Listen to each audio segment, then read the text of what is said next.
간절한 기도를 들으신 줄로 믿습니다. 오늘 저와 여러분에게 주시는 하나님의 말씀은 신약 성경 누가복음 20장의 말씀입니다. 제가 가진 신약 성경으로는 129쪽쯤에 있습니다.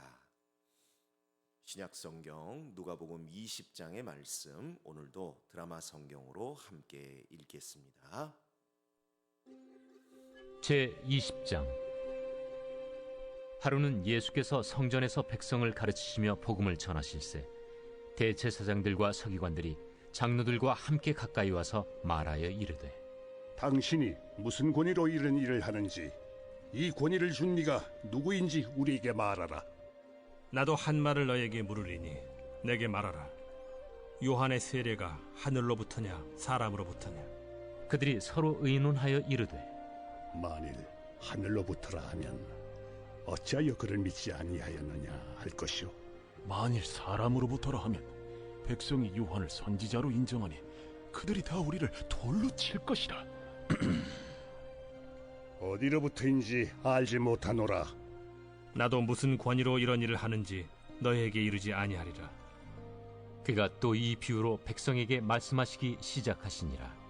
한 사람이 포도원을 만들어 농부들에게 세로 주고 타국에 가서 오래 있다가 때가 이르매 포도원 소출 얼마를 바치게 하려고 한 종을 농부들에게 보내니, 농부들이 종을 몹시 때리고 거저 보내었거늘 다시 다른 종을 보내니 그도 몹시 때리고 능욕하고 거저 보내었거늘 다시 세 번째 종을 보내니 이 종도 상하게 하고 내쫓은지라. 포도원 주인이 이르되 어찌할까? 내 사랑하는 아들을 보내리니 그들이 혹 그는 존대하리라 하였더니, 농부들이 그를 보고 서로 의논하여 이르되, 이는 상속자니 죽이고 그 유산을 우리의 것으로 만들자 하고 포도원 밖에 내쫓아 죽였느니라. 그런즉 포도원 주인이 이 사람들을 어떻게 하겠느냐? 와서 그 농부들을 진멸하고 포도원을 다른 사람들에게 주리라. 그렇게 되지 말아지이다.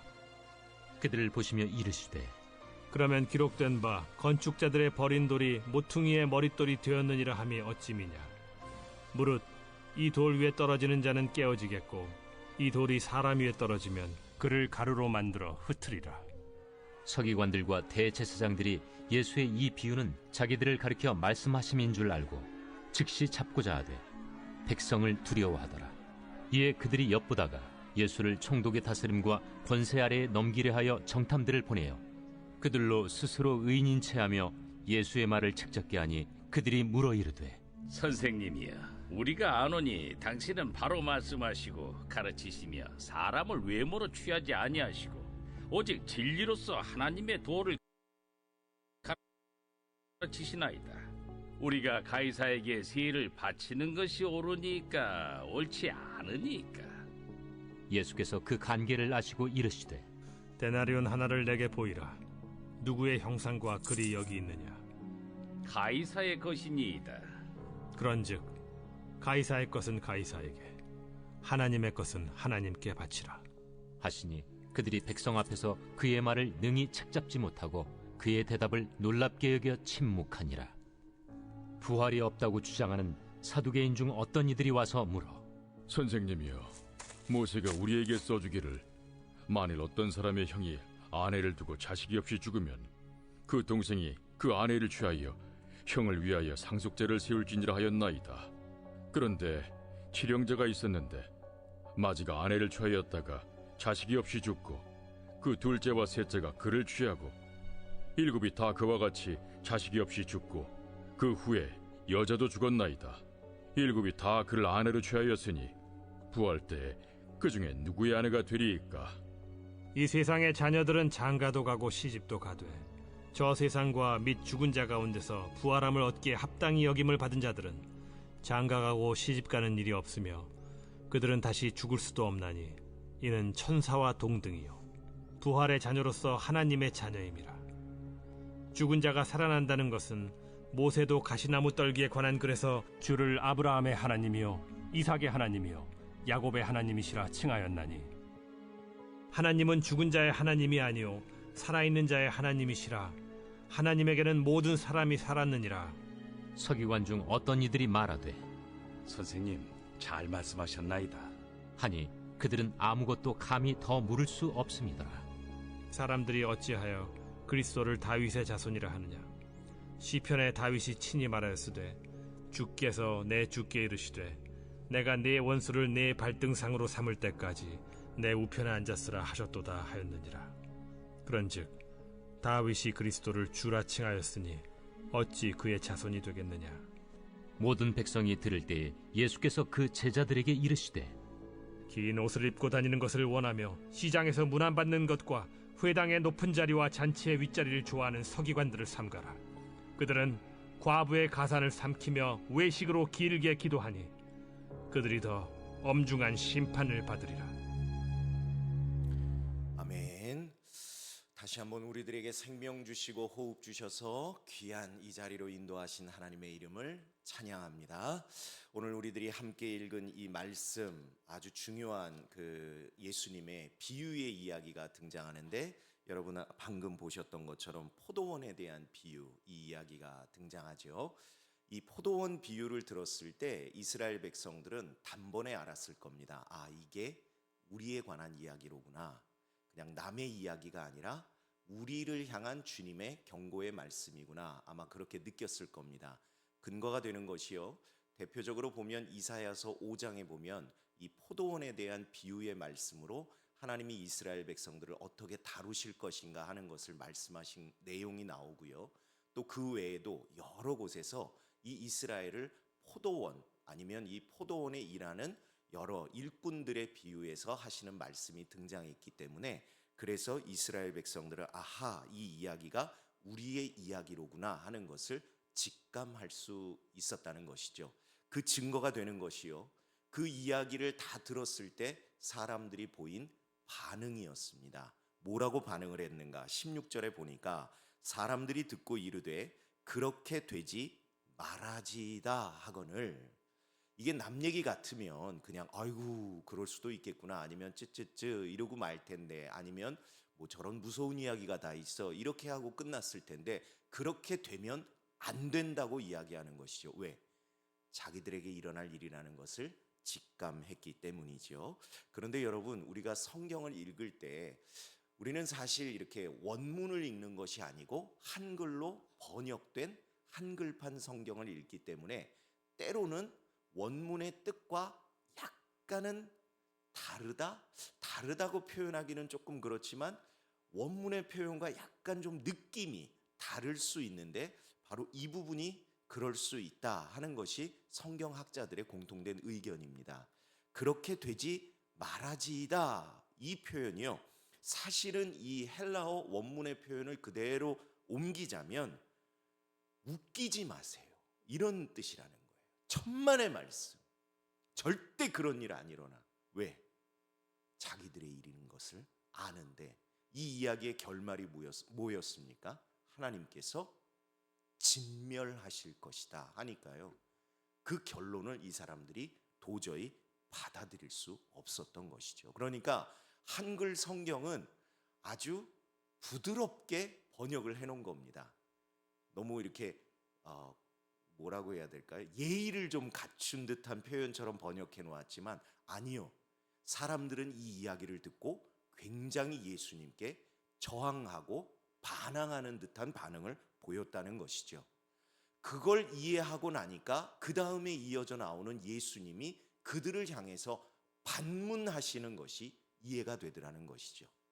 그들이 그냥 그렇게 간절히 우리한테 그런 일이 일어나지 말아야 됩니다, 그렇게 했다면 예수님도 그냥 부드럽게 말씀을 이어가셨을 텐데, 오히려 어찌미냐 하며 반문하시는 이유는 그들의 반응이 절대 좋지 않았다는 것이죠. 예수님의 반문하시는 내용을 보니까 17절에 그들을 보시며 이르시되 그러면 기록된 바 건축자들의 버린 돌이 모퉁이의 머릿돌이 되었느니라 함이 어찌미냐.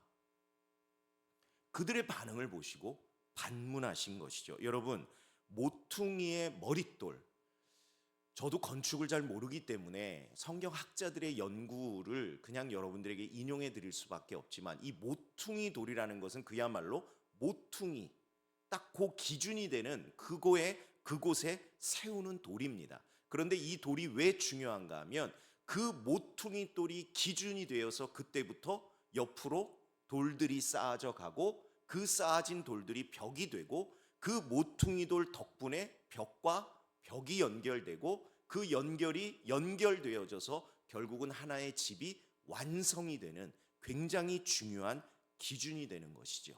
서로 만나고 서로 연결되고 그래서 하나를 이루는 그 모든 기초가 어디에서부터 시작되는가? 바로 이 모퉁이 돌인데 주님이 왜 이 순간에 이 말씀을 하셨을까? 다른 것이 아니라는 것이죠. 너희들이 진멸될 수밖에 없는 운명이지만 그럼에도 불구하고 모퉁이 돌 된 내가 옴으로 인하여 단절되었던 하나님의 관계가 너희들의 죄악으로 인하여 끊어졌던 관계가 다시금 하나님과 연결이 되고 연합이 되고 하나가 될 것인데 그것에 대하여 너희들은 어떻게 생각하느냐 그렇게 물으시는 것이죠. 결국 예수님이 이 비유의 말씀을 들으신 이유가 무엇일까요? 진멸당할 수밖에 없는 그들, 아니 그들이 아니라 바로 저와 여러분을 향하여 하나님의 마음이 어떠한가를 깨닫기를 원한다. 어떠한 마음입니까? 어떻게 해서든지 우리를 구원하시고 용서하시고 하나님의 자녀 삼아주시고자 끝까지 참고 인내하며 일꾼들을 보내시다 못해 결국에는 아들까지도 우리들에게 보내주시는 사랑의 하나님이심을 우리들이 깨닫기를 원하시는 주님의 마음이라는 것이죠. 하나님이 저와 여러분을 그렇게 사랑하심을 믿습니다. 우리들이 그 사랑을 이용해 먹어서는 안 되겠지만 그럼에도 불구하고 여전히 부족하고 여전히 연약하고 여전히 죄 가운데 살아가지만 포기하지 않고 아들까지 내어주실 정도로 우리를 사랑하시는 그 하나님, 그 하나님의 사랑을 오늘 이 새벽에도 저와 여러분들이 온전히 묵상하며 살아가기를 원합니다. 그런데요, 그 뒤에 중요한 예수님의 말씀이 나와요. 그 모퉁이 돌이 와서 그 연합을 이루고자 하는데 그 모퉁이 돌을 대하는 사람들의 상황이 그 인생들의 결과가요 두 가지로 나뉜다는 겁니다. 그 돌, 그 반석 위에 떨어져 깨어지는 자가 있는가 하면 오히려 그 돌이 그 위에 떨어져 가지고요 가루가 돼서 흩어져 버리는 사람들도 있다는 것이죠. 이 부분을 묵상하는데요, 여러분은 어떠셨는지 모르겠지만 저는 딱 그 복음성가가 딱 생각이 나더라고요. 여러분도 다 잘 아실 거예요. 부서져야 하리. 많이 안 불러보셨나요? 부서져야 하리, 무너져야 하리, 깨져야 하리, 깨끗이 씻겨야 하리. 그냥 단지 부서지는 것만이 아니라 무너지기도 해야 되고 깨지기도 해야 되고 씻겨야 하는데 더 깨끗이 씻겨야 한다고 하는데 도대체 무엇이 그렇게 부서지고 무너지고 깨지고 씻겨야 하는가? 여러분, 다른 것이 아니죠. 여전히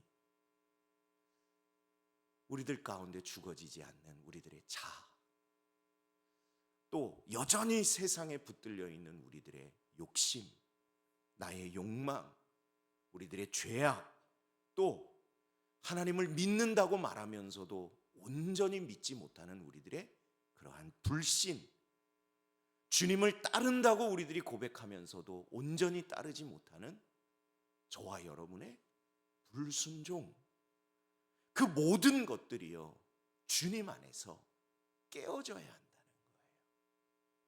그렇게 깨어질 때야 비로소 우리들이 참 주님을 만나고 참 구원을 경험하고 하나님과 참으로 하나됨을 우리들이 경험할 수 있다는 것이지요. 그런데 그렇게 깨어지지 못하면, 그렇게 제대로 하나님 앞에 무너지지 못하면 그러한 인생 가운데 어떠한 일이 일어나는가?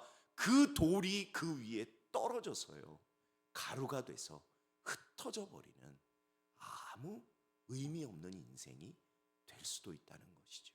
버려지게 된다는 것이죠. 저와 여러분이 그렇게 되지 않기 위하여 그래서 주목해 볼 사건이 오늘 본문 27절부터 시작되는 사두개인들의 부활 논쟁 사건입니다. 그 사건에 대한 내용은 여러분들이 잘 아시기 때문에 제가 따로 설명드리지 않겠지만, 여러분 우리들이 정말 주목해서 봐야 할 말씀이 나오는데요. 그게 무엇인가? 오늘 이 사두개인들의 이 부활 논쟁은 누가복음에만 기록된 것이 아니라 마태복음과 마가복음에도 동일하게 기록되어져 있는데요.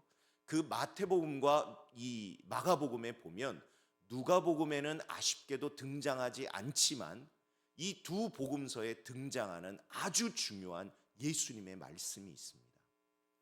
그 논쟁을 벌이는 사두개파 사람들뿐만 아니라 그 자리에서 그 이야기를 듣고 있는 아마 모든 사람들, 그리고 이 시대를 살아가며 이 말씀을 듣는 우리들을 향하여 주님이 분명히 하시는 말씀이 있습니다. 그게 무엇인가? 너희는 성경도 모르고 하나님의 능력도 모르고 그래서 크게 오해하였구나, 이렇게 말씀하시는 내용이 마태복음과 마가복음에 나와요. 여러분, 그 논쟁을 일으킨 사람들이 누구인가? 사두개파 사람들입니다.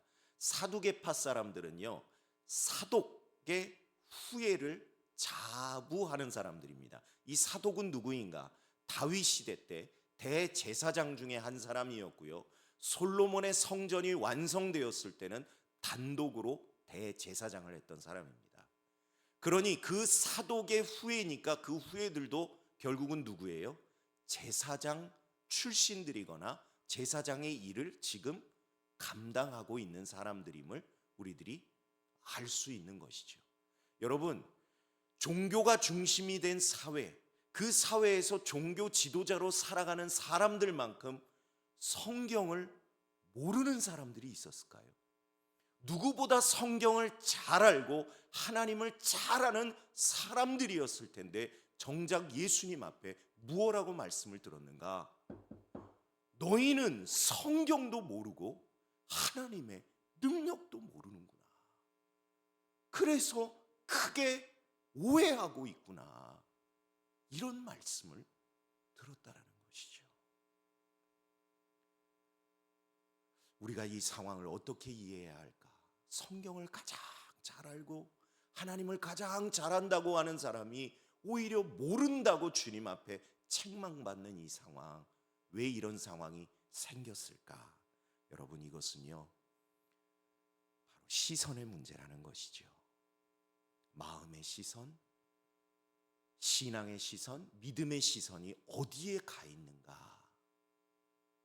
하늘에 가 있는 것이 아니라 땅에 가서 붙들려 있으니 성경을 알아도 땅의 기준으로 해석하게 되고 하나님을 바라봐도 땅의 기준으로, 세상의 기준으로 하나님을 해석하고 믿고 따르려 하는 것이죠. 그러다 보니까 이들은 어떤 오류에 빠집니까? 천국 가면 이런 문제가 생길 것 같거든요. 그래서 사두개파 사람들은 영생이 없다고 말했습니다. 여러분, 그들은 영생을 믿지 않았어요. 성경에 나옵니다. 그들은 영생을 부정하는 자였다. 같은 성경을 보는데 시선이 땅에 가 있으니 영생을 부정합니다. 영생을 부정하니까 어때요? 심판도 없죠. 심판도 없으니 어떻습니까? 두려울 게 없죠. 그래서 그들이 어떻게 살아갑니까?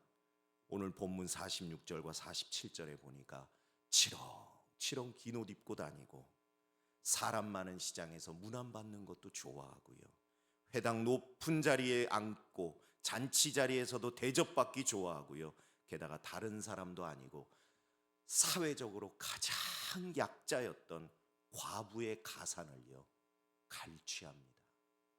얼마나 두려움이 없으면, 하나님을 두려워하는 생각이 없으면 이렇게 살아갈 수 있을까? 그리고 의미 없는 기도나 남발하며 살아갔다는 것이죠. 왜? 시선이 땅에 가 있으니까. 그런데 그런 그들을 향하여 주님이 뭐라고 경고하십니까? 오늘 말씀에 보니까 그들은 더 엄중한 심판을 받을 것이다. 이 말씀이 이 단위에 선 저에게 얼마나 무서운 경고의 말씀인지 모르겠습니다. 왜? 여러분들에게 적어도 말씀을 전한다고 한다면 말씀을 더 안다고 생각하는 인생인데, 하나님을 더 잘 알기 때문에 여러분들에게 말씀을 전한답시고 이 자리에 섰는데, 혹 저도 땅의 시선이 꽂혀서 잘못 복음을 전한 것 때문에 더 엄중한 심판을 받는 것은 아닌가. 근데요, 이건 비단 저의 문제뿐만이 아닙니다. 여러분도 마찬가지입니다. 여러분은 하나님께서 세상에서 구별하여 세우신 하나님의 백성이요, 자녀들입니다. 누구보다 성경을 잘 알고 하나님을 잘 아는 분들인데, 저와 여러분들의 시선이 땅에가 묶여 있어서 마땅히 바라보아야 할 하나님을 바라보지 못하며 사는 것은 아닌지, 저와 여러분들의 시선이 하늘을 향해야 될 줄로 믿습니다. 근데 이런 뜬금없는 표현이 어디 있어요? 하늘을 시선에 두며 하늘만 바라보고 살라는 말인가? 그래서 저와 여러분이 오늘 꼭 기억할 말씀이 있습니다. 여러분 댁에 가셔서 꼭 찾아서 보세요. 갈라디아서 5장 16절. 우리나라에 기억하시라고 인용하는 겁니다. 5.16 혁명 이런 표현 있잖아요. 5.16 기억하세요. 갈라디아서 5장 16절. 뭐라고 기록되어 있는가? 내가 이르노니 너희는 성령을 따라 행하라. 그리하면 육체의 욕심을 이루지 아니하리라. 여러분, 육체의 욕심이 결국은 어디에 있다는 거예요? 우리의 시선이 땅에 있다는 것이죠.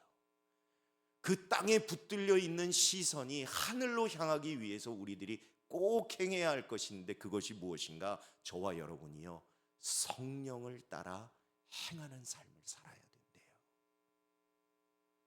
성령 따라 사시기를 간절히 소망합니다. 이게 얼마나 중요한 말씀인가 하면요, 우리들이 성령을 따라 살아가려면 성령님이 어떤 분이어야 할까요? 우리를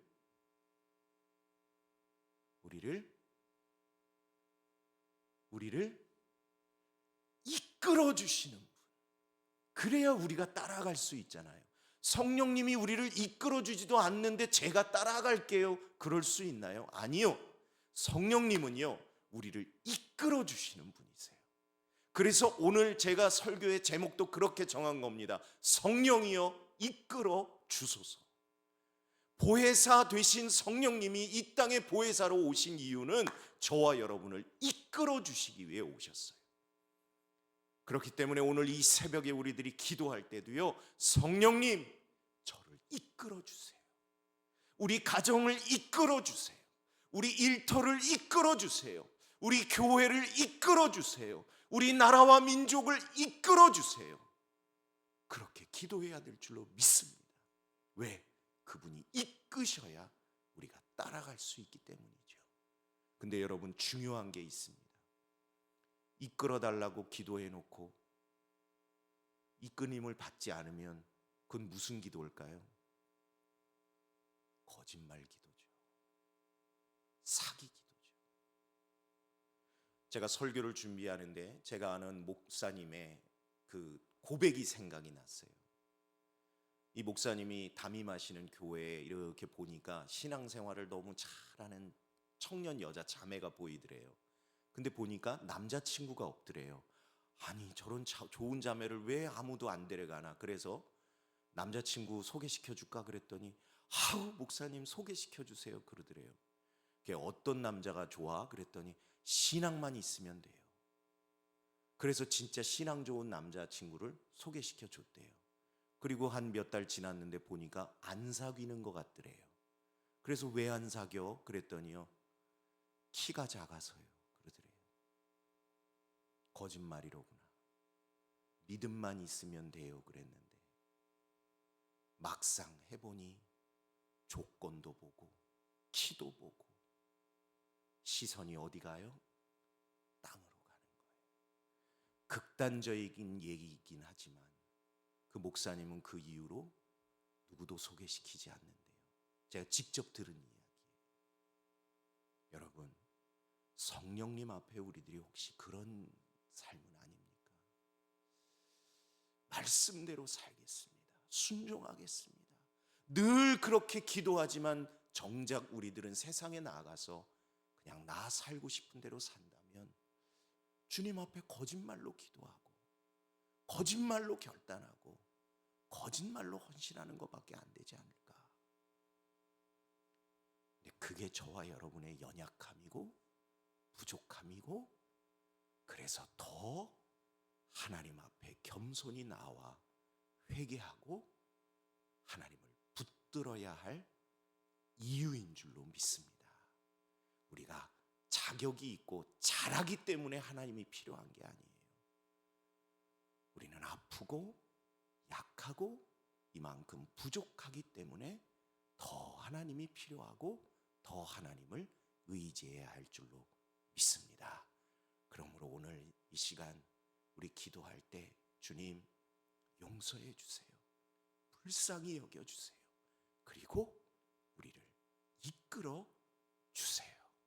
오늘 주님 앞에 간절히 기도하고 그 이끄심을 기대하며 삶의 자리로 돌아가는 저와 여러분들이 다 되시기를 주님의 이름으로 간절히 부탁을 드립니다.